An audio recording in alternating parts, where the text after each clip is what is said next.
Hey, what's going on, everybody? So I'm here in Los Angeles with Eric Su. He's the CEO of Single Grain. And I wanted to bring him onto the channel today to talk to everybody about launching your business, marketing your business, and just growing your business. He's also the co-host with Neil Patel for Marketing School. It's a podcast. It's one of the top business podcasts in the world, as well as Growth Everywhere. There's a YouTube channel for that, as well as a podcast. So Eric, thanks for letting me come over. And yeah, it's a nice office, not gonna lie.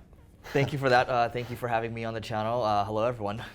All right, so let's just get right into this. The first thing that I wanted to ask you was, most people when they're first trying to start a business, they're faced with this issue of, not having enough money to launch their first business, or they might need, a couple $1,000s, maybe $10,000, $20,000 to launch their business. What are some strategies that you can use to sort of overcome that issue? Yeah, so Neil and I talked about this, like if we were to start from scratch, we had nothing, we were just completely broke, what would we do? And I think the answer in that scenario, when you're looking to start, is always consulting, right? And if you don't have the skills to consult yet, you're like, oh, I don't have anything marketable, I don't have anything where I can add value to people. I would say take up a skill like web design, web development, or marketing, and then do consulting for people, right? Then you're gonna get money coming in, and that's where you start to get business going.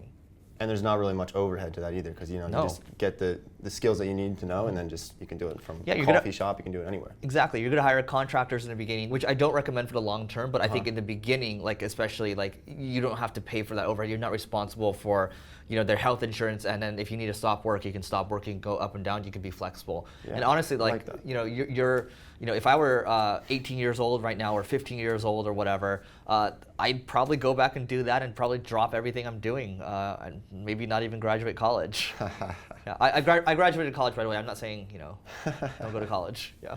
All right, that's great. So something else that I want to ask you is so another issue that beginner entrepreneurs can have is when some of your close family members or friends who are really close to you aren't necessarily encouraging you, but more so like, hey man, get a real life, get a job, come on, you're not going to be a real entrepreneur. What are some tactics that you would use, or some tips you could give to somebody who's faced with an issue where maybe their mother doesn't support them and is talking them down every day about what they're trying to do? Yeah, this happens to me, right? So I like Asian American background. Like there's only 5% of us in the United States. I guess it's a worldwide channel, so it doesn't really matter. But point being is, especially in Asian culture, they're very tough on you. They want you to find a real job, get something stable. So they always wanted me to be like a pharmacist, like an accountant.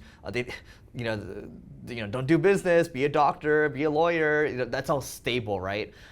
So me, when I came into this business, it was like, are you sure you can do it? I don't think you can do it. And it's like, it's for other people, it's not for you. Da da da da da. And at the end of the day, if I think back to it, it's always they're looking out for you. They're trying to keep you safe. They don't want anything bad to happen to you, which is fine, right? Yeah. And so what I found to kind of get around that, because my thing is this. My parents still do that nowadays. And in the beginning, my friends were like, oh, are you sure? And then it starts to kind of threaten them too, because you're starting to do something different. And then once they start to see success, they feel threatened. They certainly see me, some of them see me in a different light now, which is fine. I honestly, I don't have any, the sexiest answer here, but it's honestly, you stay focused on what you can control and you keep doing it. And now when I talk to my mom, I'm like, oh yeah, look at the numbers. And it just keeps getting better and better. And then she's gonna say, oh well, you're not gonna get here, you're not gonna get here, you're not gonna. Oh, but mom, I keep hitting it. And she's like, eventually they're gonna have nothing to say. And this is why I like numbers so much, because it's like they're irrefutable. Nobody can argue with them. And there's nothing more satisfying, at least for me, to shove the numbers in their face and then give them a smug look like this. Yeah, and just prove them wrong with that. Yeah, that's all it takes. Because if you keep talking, they're going to talk back to you. It's like, I got this gut feeling, and you're fighting against them, fire. It's just not worth it. Yeah, exactly. So the next thing I wanted to ask you was, for myself, sometimes I like to take vacations, and I end up, not laziness necessarily, but definitely I like to go out, have fun with my friends, and enjoy a lot of my time just kind of hanging out on the beach, traveling. So how do you stay motivated every single day? How do you wake up and just go at it every day? Does the channel know how old you are? Maybe. I'm 20. Okay, so. Cool. So 20. 20 years old. So at 20 years old, because most of your audience is probably around that age, right? Yeah. So at that age, I would say, look, party it up, do everything you need to do, go on vacation, just live the life, right? And what I was telling Nate a little earlier is just like, look, eventually you're going to get to the point where you find something that you really love and you just want to go all in on it, and that's kind of the stage I'm in right now. Like I tell people on my team all the time, like every day I feel like I'm waking up to a Saturday, right? It's even beyond what we're working on here, like the content that we do, speaking at conferences, working on the software. I just love everything that I do.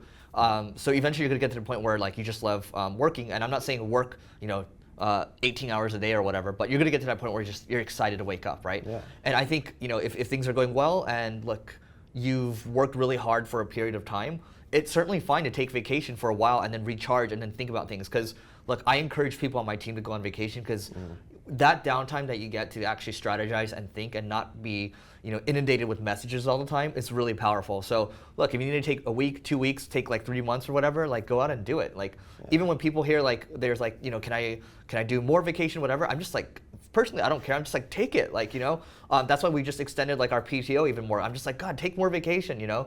And the thing I'll tell you is this is kind of like a side note. If you're going to start a business and you tell people they get unlimited vacation, they're going to hate you for that because it's not really unlimited. So people in America know that. So there's no such thing as unlimited because people are scrutinizing you. Yeah. That's a side note, complete tangent. Yeah. So that actually kind of leads me into the next question I was going to ask, which is, when I've listened to Marketing School, the podcast, everybody, you should check that out. I'm going to leave links for his podcast and his YouTube channel down in the description below. But that leads me into something that I've heard you talk about a number of times, which is sort of this idea that life is kind of like a game, and you view it as a game, and you kind of keep hitting those marks there. So could you kind of elaborate on that for everyone here just for a little bit? Yeah, sure. So, I used to play esports before esports became popular. So competitive Counter-Strike or, EverQuest, that was the game before World of Warcraft, just all these games, right? Real-time strategy games, all that. So for me, I'm like, I used to always get good at these games. I used to be able to play at a very high level, and then my parents would be like, oh, it's useless, da-da-da. And what I've realized is like all these skills actually translate to real life. So, whether it's feeling like life is a game or like all these little aspects of building a team or reacting really quickly, that's all gaming, right? Yeah. And business is a game too. Like, how do you hire the right people? How do you close this deal? Do you use this tactic? When do you use this tactic, right? It's all a game to me. And when you can look at life as a game instead, it becomes a lot more fun. So that's why I'm working on finishing up this book right now. That's going to come out in early 2019, and that's revolves all around treating life as a game. And that book is called Leveling Up. Okay, wow. So that's great. So that kind of wraps up this video. Anything else you want to add before? Yeah, I think going back to the first question around what would I recommend if you're starting out as a business. So we actually do have something. It's if you go to singlegrain.com/agency, we've actually got a couple resources in there that can help you build that type of business. Because look, we're sitting in my office right now. Every day is like a Saturday. I'm going to show you how you can do the exact same thing. So just go there, singlegrain.com/agency. All right, thanks everybody for watching, and I'll see everybody next time.